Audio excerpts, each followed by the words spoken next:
Hey, Brad, the boss and I just looked over the scrap numbers for our grip lock machines, and they're a little high on machine 2.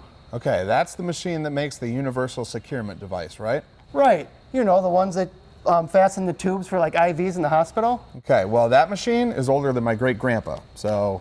Nevertheless, we still need to bring the scrap down to under 5%. If we can do that today, the plant manager said we'll have a pizza party for everyone. Whoa, pizza party? Okay, I'll go work with the operator right now, and we'll see if we can make some improvements. I'll let you know by the end of the day.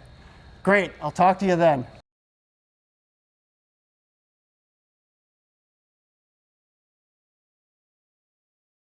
Okay, I have the results from today's production. Great, all that's left is to do the math. First, how many cases were made? 81 cases. Okay, now how many pieces are in each case? 100. Good so far. Now, how many pieces were made in total today? Well, for every cycle the machine does, 2 pieces are made, and they had 4,216 cycles. Perfect. So if we take the number of good pieces we made and subtract the total pieces we produced, we'll have how much scrap we made.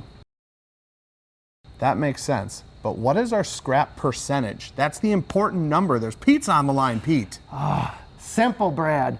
Take the number of scrap pieces produced and divide it by the total number of pieces produced. Don't forget to multiply by 100 whenever converting a percentage. Pete, 3.9%. I can smell that pizza now.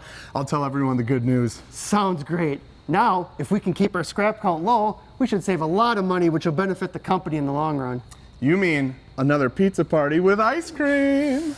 Maybe. I was thinking more towards the line of better wages for everyone. Wow, less scrap, more money? That's a win-win for everyone. We'll do our best to keep our scrap low. I know you will. Thanks, Brad.